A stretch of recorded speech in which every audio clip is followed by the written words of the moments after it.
YouTube पे जो सवालात भेजे गए तजियाकारों के सामने रखते। बेनज़ीर, पहला सवाल आपसे, इंटरनेशनल लेबर ऑर्गेनाइजेशन की पाकिस्तान में ख़वातीन की जो वर्क फोर्स में ख़वातीन हैं, मतलब काम करने वाली ख़वातीन हैं, उनसे मुतल्लिक आदाद शुमार सामने आए हैं। रिपोर्ट के मुताबिक तालीम और काम के औकात में बराबरी के बावजूद ख़वातीन को मर्दों के मुकाबले में 30% कम उजरत मिलती है।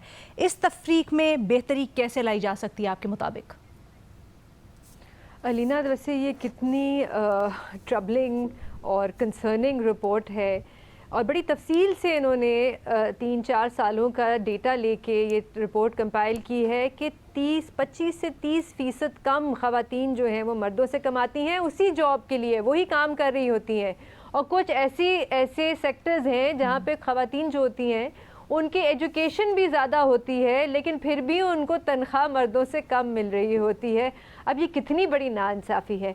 और इस रिपोर्ट में ये भी लिखा हुआ है कि इसका डायरेक्ट इफ़ेक्ट होता है मुल्क की मईशत के ऊपर, क्योंकि ये जो ख़वातीन हैं इनको इंसेंटिव नहीं है ना, इनके लिए क्यों आए ये वर्क फोर्स में अगर इनको कम तनख्वाह मिलेगी, इनको कोई सहूलियात नहीं मिलेंगी। और इस वक्त जो एम्प्लॉयमेंट रेट है वो ख़वातीन में पाकिस्तान में कोई 22-23% है फ़ीसद है और मर्दों में कोई मेरे ख्याल से कोई 60-70% है, बल्कि ज़्यादा 80% है। अच्छा। तो ये इंसेंटिव्स नहीं है। और अभी भी अलीना हम देख रहे हैं कि इतनी ज़्यादा डिस्क्रिमिनेशन है। जब एक जॉब डिस्क्रिप्शन बनती है, आपने भी देखा होगा, और इंटरव्यू के लिए जब बुलाया जाता है तो मर्दों के लिए जो रिक्वायरमेंट होती है, जो क्राइटेरिया होता है वो बड़ा मुख्तलिफ होता है, और उसी जॉब के लिए जो ख़वातीन होती हैं उनके लिए क्राइटेरिया बड़ा मुख्तलिफ होता है। अभी भी उनसे इंटरव्यूज़ में पूछा जाता है कि आपकी शादी होगी तो आप क्या करेंगी, कैसे आएंगी जॉब पे, आपके बच्चे हो गए तो आप काम कर लेंगी, रात को आप काम कर लेंगी। तो अलीना, और एक और चीज़ मैं यहाँ पे ज़रूर ऐड करना चाहूँगी जो उस रिपोर्ट में नहीं थी, लेकिन मेरे ख्याल से हमें जो ख़वातीन हैं पाकिस्तान में उनको हमें अपनी वर्थ भी नहीं पता। हमें नहीं पता होता कि हम कितनी सैलरी डिमांड करें जब हम जाते हैं। और अक्सर जब आप इंटरव्यू कर रहे होते हैं तो ख़वातीन आ रही होती हैं, आप जब उनसे पूछते हैं कि आपकी क्या डिमांड है, सैलरी की डिमांड, उनको नहीं पता होता क्योंकि उनको कभी किसी ने इससे ये बात की नहीं होती। मर्दों को पता होता है एक्सपोजर की भी कमी है। और इसकी एक बहुत बड़ी और नहीं अलीना, और क्योंकि इसकी बहुत बड़ी वजह मेरे ख्याल से ये है कि माइंडसेट सोसाइटी में हमारा ये है कि ख़वातीन को कहते हैं कि आपको सैलरी मिल रही है, बहुत बड़ी बात है, आप पे कोई एहसान हो रहा है, मर्दों को उनका हक मिल रहा है, आप पे एहसान हो रहा है, आपने तो शॉपिंग ही करनी है, आपने कौन सा घर संभालना है। एग्जैक्टली, हम तो अक्सर ये कहते हैं ना, आपने कौन सा कोई सीरियस ब्रेड अर्नर है अपनी फैमिली के, आप कौन सा कंट्रीब्यूट कर रही हैं, तो इसलिए आपको ये नहीं कहा जाता कि ये आपका हक है, ये आपने अच्छा। इसमें सिर्फ एक चीज़ मैं ऐड करूंगी, इस रिपोर्ट में ये भी कहा गया है कि कानून भी देखने की ज़रूरत है और फैसिलिटीज़ भी बेहतर करने की ज़रूरत है। डेवलप ममालिक में आपने देखा है कि मैटरनिटी और पैटर्निटी लीव भी मिलती है। पैटर्निटी लीव क्यों दी जाती है? माँ को कि आप बच्चा पैदा हो तो वो कहते हैं कि आप घर रहें और घर से काम करें या मैटरनिटी लीव लें जब बच्चा। उसके बाद मर्दों को कहा जाता है ताकि वो जो माँ है, जो ख़वातीन है, वो वापस काम पे जा सके और कुछ देर जो बाप है वो रिस्पॉन्सिबिलिटी ले सके। फिर डे केयर्स होते हैं, फ्लेक्सिबल वर्किंग आवर्स होते हैं। हमारी यहाँ पे इस रिपोर्ट में ये लिखा है कि हर सूबे में कानून साजी भी ऐसी होनी चाहिए ताकि जेंडर पे गैप आप लिखें कानून में कि ये नहीं होना चाहिए। किसी एक चीज हम मिस कर रहे हैं, ट्रांसपोर्टेशन जो बहुत बड़ा पाकिस्तान में मसला है। पब्लिक ट्रांसपोर्ट बहुत कम, ना होने के बराबर कई सूबों में तो, लेकिन किस तरह से फैसिलिटेट नहीं किया जाता ख़वातीन को और जो उनकी ऑर्गेनाइजेशन होती हैं कई दफ़ा उनकी तरफ से। सो ये भी point to be noted. Thank you so much Benazir Shah साहिबा, sorry that is all the time we had today. So हम आने वाले दिनों में फिर इसके ऊपर मजीद कुछ मुख्तलिफ ज़ावियों से बात करेंगे। आगे बढ़ते हैं जी। एजाज़ सैयद साहब, आपके लिए सवाल भेजा गया है। पाकिस्तान और अफगानिस्तान के दरमियान सलामती और रेलवे के मुआहदे हुए हैं, क्या ये कहा जा सकता है कि ताल्लुकात बेहतरी की तरफ जा रहे हैं? जी, इसमें कोई शक नहीं है कि पाकिस्तान और अफ़गानिस्तान के दरमियान जो ताल्लुकात एक साल पहले थे, अब भी एक साल बाद उन ताल्लुकात में बहुत बड़ी और पॉजिटिव तब्दीली आई है। और इस सारी का पॉजिटिव तब्दीली का क्रेडिट 3 स्टेक होल्डर्स को देना ना अगर दिया जाए तो बहुत बड़ी ज़्यादती होगी। सबसे पहले नायब वज़ीर आज़म और वज़ीर ख़ारजा इसहाक़ डार, उन्होंने बड़ी एफ़र्ट की है। उनके साथ एम्बेसडर जो स्पेशल एनवाई हैं हमारे अफ़गानिस्तान के लिए, उन्होंने बड़ी कोशिश की है। ये टीम है पूरी जिन्होंने बड़ी कोशिश की है।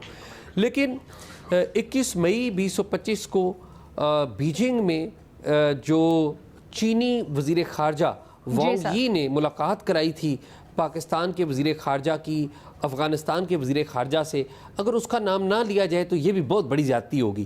تو میرے خیال میں چین کو بہت بڑا کریڈٹ جاتا ہے اور اگر اس کو ان کا ذکر بھی نہ کیا جائے تو زیادتی ہوگی. افغانستان کا بھی کریڈٹ ہے اس میں, اور افغانستان کے جو وزیر ہیں مولوی تو آپ کے خیال میں ان کو بہتری کی طرف نہ صرف جا رہے ہیں بلکہ پچھلے 1 سال میں بہت بہتری نمایاں فرق نظر آیا ہے. بہت شکریہ اعزاز سید صاحب. اچھا جی, مزہ صاحب آپ سے سوال ہو رہا ہے این ای ڈی یونیورسٹی سے متعلق. داخلہ ٹیسٹ میں سندھ کے مختلف بورڈ سے A1 گریڈ لینے والے طلباء بڑی تعداد میں ناکام ہوئے اس داخلہ ٹیسٹ کے اندر. کیا سمجھتے ہیں یہ تعلیمی معیار کے اوپر سوال ہے یا یہ انٹری ٹیسٹ سے متعلق اسپیسیفک ایشو ہے؟ علینا تصور کریں کہ ابھی حال ہی میں ایک رپورٹ آئی ہے, سندھ کی کوئی جامعہ انٹرنیشنل اسٹینڈرڈ میں 135 کنٹریز میں بھی نہیں ہے, اور 135ویں ہی نمبر پہ بھی نہیں ہے, کنٹری کہہ رہا ہوں 135ویں نمبر پر بھی نہیں ہے. اور ویسے تو پورے پاکستان میں شاید ایک آدھ یونیورسٹی ہے, غالباً قائد اعظم یونیورسٹی کوئی 130 یا نمبر اس نمبر ہم نے ڈسکس کیا تھا, میں بھول گئی ہوں ایگزیکٹلی نمبر.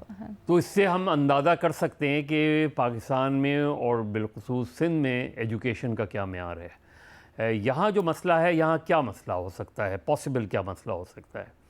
ایک مسئلہ یہ ہو سکتا ہے کہ جن لوگوں نے جو A گریڈ یا A+ لیے ہوئے ہیں, یا تو ان کے نمبرز میں یا اس ایگزام میں پرابلم ہے, کیونکہ ایک لڑکا اگر اتنا بریلنٹ ہے کہ A گریڈ لا رہا ہے, A+ لا رہا ہے, تو وہ انٹری ٹیسٹ میں کیسے فیل ہو گیا.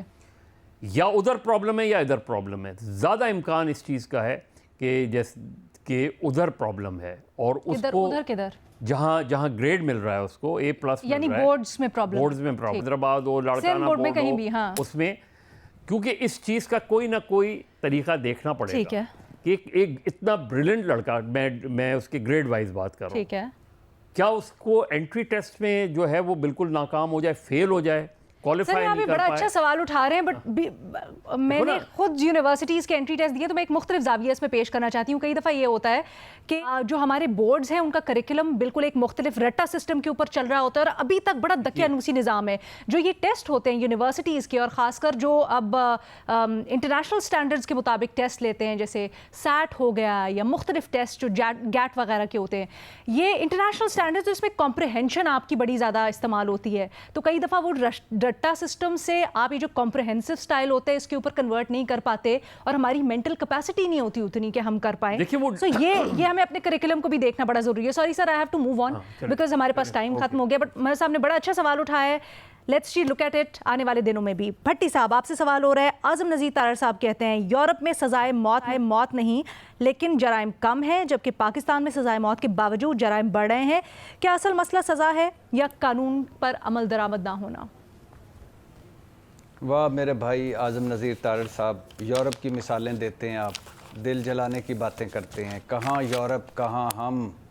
یورپ کا پراسیکیوشن, یورپ کا پولیس, یورپ کی پولیس, یورپ کا پولیس کا نظام آپ نے دیکھا ہے اور اپنا حال دیکھا ہے. یورپ کی عدلیہ دیکھی ہے اور اپنی عدلیہ دیکھی ہے. یورپ میں جزا سزا دیکھا ہے اور اپنا حال دیکھا ہے. یورپ میں قانون کی حکمرانی اور اصول اور منطق دیکھی ہے, اخلاقیات دیکھی ہے اور اپنا حال دیکھا ہے. یورپ میں کوئی قانون سے بڑا نہیں, اور ہمارے سب بڑے قانون سے بڑے ہیں. بہت خوبصورت قوانین ہیں, لیکن صورتحال وہاں پیدا ہوتی ہے جہاں پیسہ چلتا ہے, جہاں سفارش چلتی ہے, جہاں لمبا عدلیہ کے ابھی بھی لاکھوں کیس پڑے ہوئے ہیں. تو یورپ کی کم از کم مثالیں نہ دیں آپ, کوئی بھوٹان کی دے دیں, نیپال کی دے دیں, سوڈان کی دے دیں, کینیا کی دے دیں, مالدیپ کی دے دیں. کہاں کی مثالیں آپ دیتے ہیں؟ اور پتہ نہیں, ظاہر میرے علاقے کے اعظم نذیر تارڑ صاحب, تو میرے والا ٹیلنٹ ان میں موجود ہے, تو مثالیں تو انہوں نے یورپ کی دینی ہے. زندہ باد اعظم نذیر تارڑ صاحب. سر تو مسئلہ کہاں ہے, سزا یا قانون پر عمل درآمد نہ ہونا؟ جی ڈیفینیٹلی قانون پر عمل درآمد نہ ہونا. یہ انٹرسٹنگ ہے سر, کیونکہ آپ ماضی میں کہتے آئے ہیں بھٹی صاحب کہ سزا سخت ہونی. جی ہونی چاہیے, بٹ آپ سمجھتے ہیں عمل درآمد اصل مسئلہ ہے؟ ہاں جی, نہیں ہوتا نا ہر سزا. اب مثال کے طور پہ ایک کی سزائے موت ہے, تو کبھی کس کو ملی ہے سزائے موت؟ 40 سالوں کے بعد وہ پتہ چلتا ہے کہ وہ تو نسلیں ہی گزر گئیں. 50 साल बाद किसी को ज़मीन मिलती है, किसी को हक मिलता है। कानून तो मौजूद है, अगर इम्प्लीमेंट हो, बर वक्त हो, अच्छा, तो कभी नहीं भी सर, ना वो कुछ मेरा ख्याल है जो कॉर्पोरल जराइम होते हैं ना, जैसे जो सख्त सजाएं, जैसे सजाए मौत वगैरह, वो उसके ऊपर यूरोप की मिसाल दे के वो कर रहे थे। मैं तो But I हक got में it. हूँ, मैं तो इस हक में हूँ, होनी चाहिए, बिल्कुल इस हक में हूँ, लेकिन जजा सजा का निज़ाम सख्त होना चाहिए, कानून अमल दरामद भी होना चाहिए और अक्रॉस द बोर्ड होना चाहिए। Okay sir, thank you so much Bhatti साहब।